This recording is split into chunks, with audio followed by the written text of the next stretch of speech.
कन्हैया ही यशोदा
बोले गोविंद भगवान की जय हो।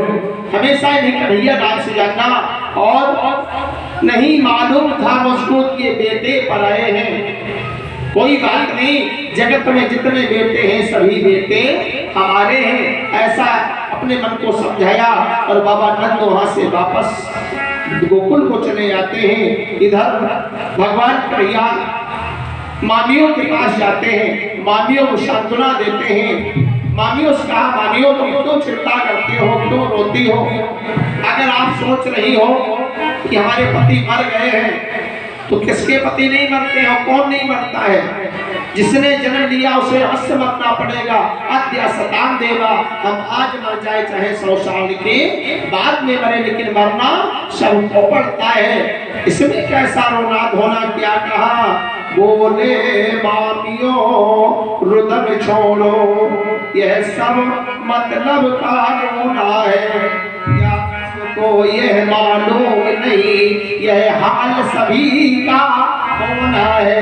इतने लोग बैठे के मरना नहीं पड़ेगा। अभी किसी कहते तो मैं मर जाना पड़ेगा तो झगड़ा कर देंगे। अब बताओ किसे नहीं मरना पड़ेगा? इसीलिए भागवत सुनी जाती है। ध्यान रखना, रामायण हमें जीना सिखाती है और भागवत हमें मरना सिखाती है। सबको मरना पड़ता है। आखिर ये फटा पुराना चोला कब तक साथ देगा? एक ना एक दिन तो छूटना ही है। इसलिए मामियों को सांत्वना दी। और भगवान का मन नहीं लग रहा है। कहाँ? मथुरा में। रात दिन जो है ब्रजमंडल की याद सताती है। इनके एक मित्र भी वहां बन गए हैं। क्या नाम है उनका? उद्धव। जो भी गति की बात है उद्धव से कहते हैं। उद्धव से कहा, भैया क्या बताए, हमारा गोकुल छूट तो गया है, लेकिन गोकुल की याद नहीं छूटी है। वहां पर ऐसे ऐसे प्रेमी थे जिनको समझाना मुश्किल है। उद्धव ज्ञानी थे। उद्धव ने कहा, अरे प्रभु वो अज्ञानी है। ब्रह्म तो निराकार होता है, ब्रह्म तो निराकार होता है। अगर वो ज्ञानी होते तो इस तरह से आपके प्रेम में रोते नहीं, पागल नहीं होते। वो अज्ञानी है। हम जैसा कोई ज्ञानी अगर उन्हें मिल जाए, समझना ये घमंड है ज्ञान का। और ध्यान रखना, एक बार नहीं कई बार बताए हैं, ना तो भगवान ज्ञानी को मिलता है और ना भगवान अज्ञानी को मिलता है। भगवान किसे मिलता है? भगवान अज्ञानी को मिलता है, भगवान प्रेमी को मिलता है। उद्धव ने कहा कि हम जैसा ज्ञानी अगर उन्हें कोई मिल जाए तो उनका रोना धोना बंद हो जाए। भगवान ने कहा, बहुत बढ़िया मिले उद्धव भैया, आप हमें बहुत बढ़िया मिले, चले जाओ, थोड़ा गोपियों को समझा के लौट आओ तो हमारे दिल में भी तसल्ली हो जाए। उद्धव ने कहा, चले जाएंगे, चूंकि निघमंड है। और ध्यान रखना, अभिमान ही भगवान का भोजन है। उद्धव रथ तैयार होता है। उद्धव आज गोपियों को समझाने के लिए दादा जाते हैं। सुनील भाई साहब जो ही गोकुल में पहुंचे, पहुंचते ही गांव के किनारे ही उनका पीतांबर फंस गया कांटों में और फट गया।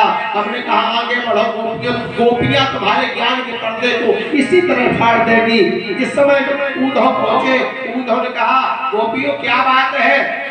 गोपियों ने रथ देखा, अरे लगता है भगवान आ गए हैं, लेकिन देखा भगवान तो नहीं है, भगवान कोई मित्र आए हैं। आके मिलती है, अरे भैया बताओ हमारे प्रभु का क्या हाल चाल है, हमारे प्रभु कैसे हैं?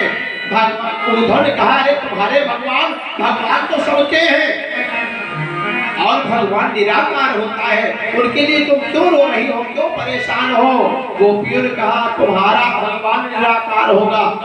और एक बात साफ कर दे, निराकार का मतलब ये नहीं, निराकार का मतलब ये नहीं कि वो कहीं दिखाई ना पड़े ना। निराकार का मतलब होता है जिसका कोई आकार निश्चित ना हो। निराकार का मतलब जिसका कोई आकार निश्चित ना हो। जैसे पहले दीपक जलता था घर में, दीपक की लौ निश्चित नहीं होती थी, कभी इतनी बड़ी, कभी इतनी बड़ी, कभी पतली, कभी चौड़ी, यानी समय समय पर रूप का परिवर्तित होता रहना ही निराकार कहलाता है। जिसका आकार निश्चित नहीं है वही है निराकार।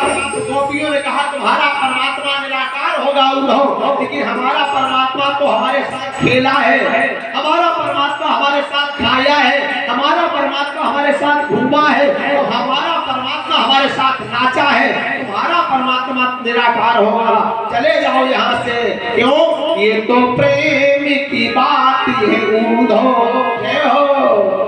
ये तो प्रेम की बात है उद्धव, बंदगी तेरे बस की नहीं है।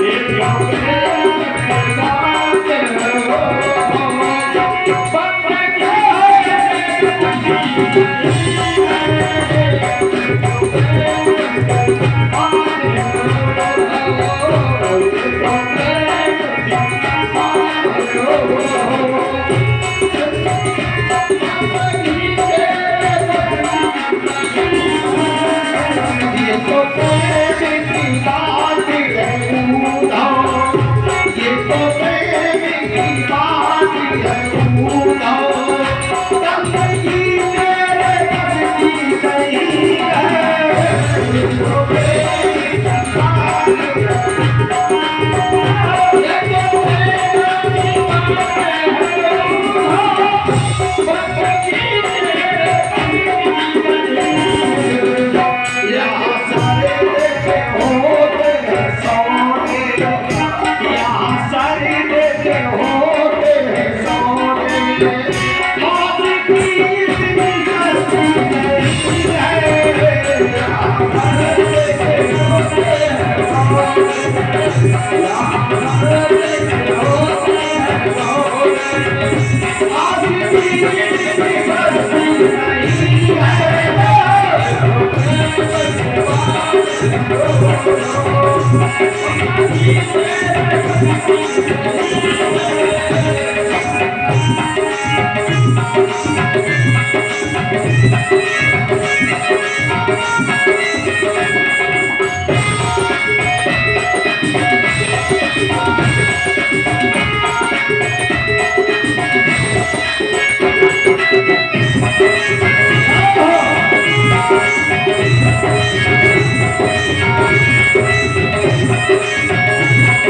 होती है